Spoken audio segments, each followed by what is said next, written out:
E aí, já ouviu falar da janela 1040? Se esse termo soa novo ou talvez um pouco misterioso, fica tranquilo. Ele é, na verdade, um conceito super importante na missiologia cristã moderna. E aqui nesta análise, a gente vai desvendar exatamente o que ele significa passo a passo, com base no nosso material de referência. Vamos lá? Para a gente conseguir entender o que é a janela 1040, a gente precisa voltar um pouco. E tudo começa com uma pergunta que é, olha, fundamental. Quando Jesus deu aquela famosa instrução de fazer discípulos de todas as nações, o que ele queria dizer com nações? O material que a gente está analisando nos leva direto para o grego original, a expressão ta ethne, para a gente encontrar a pista. E é aqui que a coisa começa a ficar interessante. Este é o nosso primeiro grande ponto. A chave para entender a lógica toda é que nações, nesse contexto, não quer dizer países, sabe, com fronteiras políticas e tudo mais. É outra coisa. O termo correto, na verdade, seria povo ou grupo étnico. A fonte define isso como um grupo de pessoas que têm em comum uma história, uma língua, crenças e, principalmente, uma identidade. Pensa assim, é como se fosse uma grande família, uma tribo, sabe? Um grupo que se reconhece, que se vê como um nós, em oposição a um eles. É um laço cultural. E olha só que exemplo claro para a gente entender essa diferença. Pega o Paquistão. No mapa, politicamente falando, é um país. Um só. Mas, se a gente olhar com essa lente cultural, a fonte aponta que lá dentro existem mais de 400, sim, 400 povos diferentes, com línguas e costumes próprios. Então, um país, mais de 400 povos. Guardar essa distinção é essencial para entender todo o resto. E essa lógica não é só para o Paquistão, não. Ela vale para o mundo todo. A estimativa é que existam mais de 16 mil desses grupos de povos distintos espalhados pelo planeta. É um número, uau, impressionante, né? É muito maior do que os cerca de 200 países que a gente está acostumado a ver nos mapas. Ok, então a gente já entendeu o que são povos.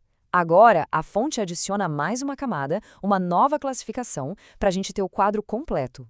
E aí entra o conceito de povos não alcançados, ou a sigla PNA. A definição que a fonte dá é bem específica, bem matemática até. Um povo é considerado não alcançado quando menos de 2% da população dele é cristã evangélica.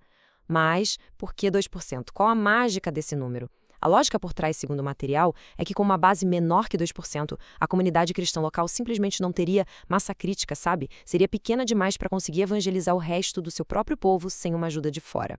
E esse gráfico aqui mostra o tamanho do desafio. Daqueles mais de 16 mil povos que a gente falou, cerca de 7.100, o que dá 44% do total, se encaixam nessa categoria de não alcançados. É isso mesmo, quase metade de todos os grupos étnicos do mundo. E agora vamos traduzir isso para pessoas, para vidas. O número é astronômico. A gente está falando de mais ou menos 3 bilhões de pessoas que vivem dentro desses grupos classificados como não alcançados. É muita gente? E a fonte vai além, fazendo uma distinção ainda mais, digamos, radical. Os PNAs isolados.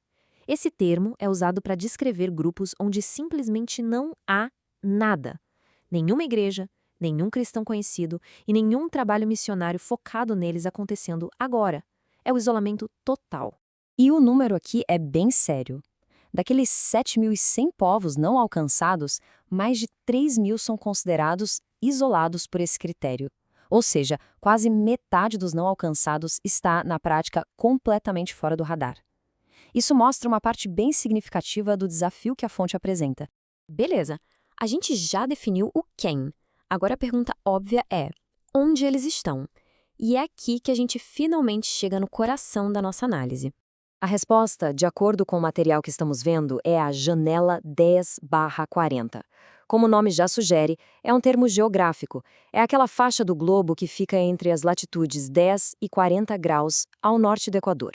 Essa faixa começa lá no norte da África, atravessa todo o Oriente Médio e a Ásia e termina no Sudeste Asiático.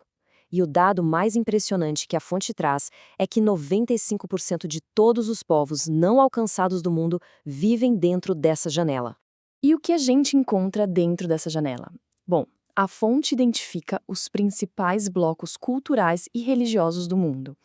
A gente tem ali povos tribais, uma concentração enorme de hindus, ateus, com uma menção bem específica a muitos chineses, o coração do mundo muçulmano e também do mundo budista.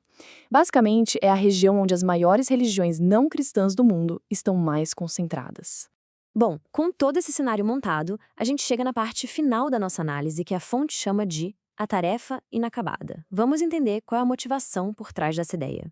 A grande motivação para essa tarefa vem de uma base teológica bem específica, que é essa citação bíblica. Ela diz que o evangelho do reino será pregado a todos os povos. Olha aí o nosso termo-chave de novo. E só então virá o fim. É essa ideia que serve como motor por trás de todo esse esforço. E esse gráfico aqui, ele resume o argumento central da fonte de uma forma que é impossível não entender. De um lado, a gente tem os povos não alcançados, que são cerca de 40% da população do mundo. 40%. E do outro lado, a gente vê a força missionária transcultural que está trabalhando com eles. Menos de 3%. A fonte aponta exatamente para essa disparidade gigante como a prova da tarefa inacabada. Mas aí a análise traz um dado que, olha, pode ser uma surpresa para muita gente. Esse desafio não está só lá longe, na janela 1040. Estima-se que hoje, por exemplo, mais de 350 desses povos não alcançados já vivem dentro dos Estados Unidos, como imigrantes, refugiados, estudantes. Isso quer dizer que a tarefa, segundo essa visão, também se tornou local. E com isso, a gente chega na reflexão final que o material nos propõe. A missão, como é apresentada pela fonte, a de alcançar todos os povos, continua bem clara. Só que a tarefa, por essa métrica, por essa análise toda, ela permanece inacabada. E a pergunta que fica no ar, para fechar, é: o que acontece agora? O que seria necessário para completar essa tarefa?